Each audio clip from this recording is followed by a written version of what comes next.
শিক্ষার্থী বন্ধুরা কেমন আছো সবাই? সবাইকে জানাচ্ছি স্পেশাল পার্টের পক্ষ থেকে অনেক অনেক শুভেচ্ছা এবং অনেক অনেক স্বাগতম। তোমরা যারা অনার্স থার্ড ইয়ারের অ্যাকাউন্টিং ডিপার্টমেন্টের পরীক্ষার্থী রয়েছো, তাদের একটি গুরুত্বপূর্ণ বই হচ্ছে উৎপাদন ব্যয় হিসাব বিজ্ঞান। ইতিমধ্যে তোমরা আমার এই চ্যানেলটিতে উৎপাদন ব্যয় হিসাব বিজ্ঞানের সকল প্রকার অঙ্ক এবং গুরুত্বপূর্ণ সাজেশন আমার এই চ্যানেলটিতে পেয়ে যাবে। ইতিমধ্যেই তোমাদেরকে কিন্তু আমি এই কস্ট অ্যাকাউন্টিং এর ম্যাথ সাজেশন দিয়ে দিয়েছি। আজকে তোমাদেরকে আমি দেব হচ্ছে কস্ট অ্যাকাউন্টিং এর থিওরি সাজেশন।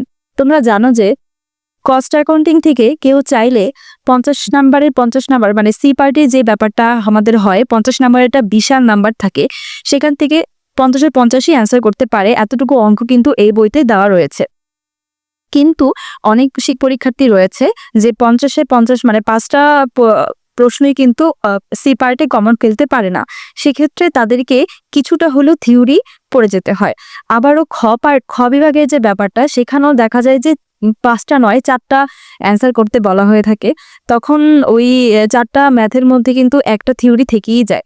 তো ওইখানে তোমরা যদি অঙ্ক একটু কম পারো, তাহলে সেক্ষেত্রে থিওরি দিয়ে কিন্তু তোমরা ওই জায়গাটা ওই গ্যাপটা কিন্তু পূরণ করতে পারবে। তাই তোমাদের জন্য আজকে একটি বিশেষ ক্লাসের আয়োজন করেছি, যেখানে তোমরা যদি কিছুটা থিওরির প্রিপারেশন নিয়ে যাও, তাহলে আশা করা যায় তোমাদের প্রিপারেশনটা পূর্ণাঙ্গ হবে।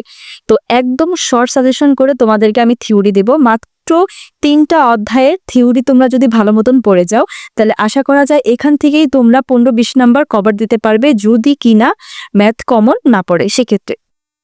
আবারও যারা দুর্বল স্টুডেন্ট রয়েছে, যারা কিনা ম্যাথ খুব বেশিটা প্রিপারেশন নেবে না, অল্প স্বল্প প্রিপারেশন নেবে, তো তাদের জন্য এই থিওরিটা কিন্তু খুব গুরুত্বপূর্ণ। তো চলো দেরি না করে আমরা মূল পর্বে ফিরে যাই। এবং মূল পর্বে ফিরে যাওয়ার আগে তোমরা এখনো যারা আমার চ্যানেলটিকে সাবস্ক্রাইব করোনি, অবশ্যই আমার চ্যানেলটিকে সাবস্ক্রাইব করে দেবে। আচ্ছা, প্রথমেই আমি প্রথম অধ্যায়টি নিয়ে আলোচনা করব। প্রথম অধ্যায়টি নিয়ে আলোচনা করার পূর্বে বলে নিয়ে রাখা ভালো যে এই প্রথম অধ্যায় থেকে তোমাদের যে প্রশ্নগুলো আসবে খুব গুরুত্বপূর্ণ। তোমরা এই প্রথম অধ্যায় থেকে মোটামুটি 10 নাম্বারের প্রশ্ন কিন্তু কমন পড়ে যাবে। মানে মিনিমাম 10 নাম্বারের প্রশ্ন তোমরা এখান থেকেই পাবে। যদি ভাগ্য ভালো থাকে তাহলে এমন আছে 14 নাম্বারের প্রশ্ন, মানে 14 মার্কসের প্রশ্ন তোমরা এখান থেকেই পেতে পারো। তার মানে প্রথম অধ্যায়টা ভালো মতন পড়তে হবে, একটু ভালো মতন আইডিয়া নিয়ে গেলে খুব ভালো হয়।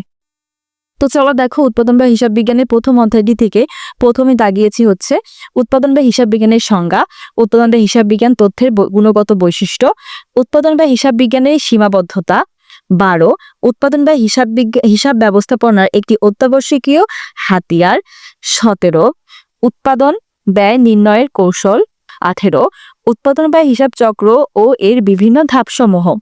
26 নম্বরে রয়েছে উৎপাদন ব্যয় হিসাব বিজ্ঞান ও আর্থিক হিসাব বিজ্ঞানের মধ্যে পার্থক্য, 28 উৎপাদন ব্যয় হিসাব বিজ্ঞান, আর্থিক হিসাব বিজ্ঞান ও ব্যবস্থাপকীয় হিসাব বিজ্ঞানের মধ্যে পার্থক্য। তোমরা এটাও পড়বে। কস্ট অ্যাকাউন্টিং এবং কাস্টিং এর মধ্যে পার্থক্য, অথবা উৎপাদন ব্যয় হিসাব বিজ্ঞান ও উৎপাদন ব্যয় নির্ধারণের মধ্যে পার্থক্য।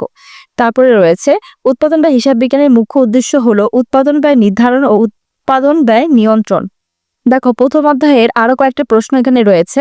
একটা হচ্ছে 35 একজন উৎপাদন ব্যয় হিসাব রক্ষকের কার্যাবলী, 45 উৎপাদন ব্যয় হিসাব বিজ্ঞান ব্যবস্থাপনীয় পরিকল্পনা ও নিয়ন্ত্রণের হাতিয়ার স্বরূপ, 50 সিদ্ধান্ত গ্রহণের ব্যয় সুবিধা ধারণা, 54 উৎপাদন ব্যয় হিসাব বিজ্ঞান ব্যবস্থাপকের গুরুত্বপূর্ণ হাতিয়ার, 56 ব্যয় সুবিধা বিশ্লেষণ, 60 লাইন এবং স্টাফ সম্পর্ক।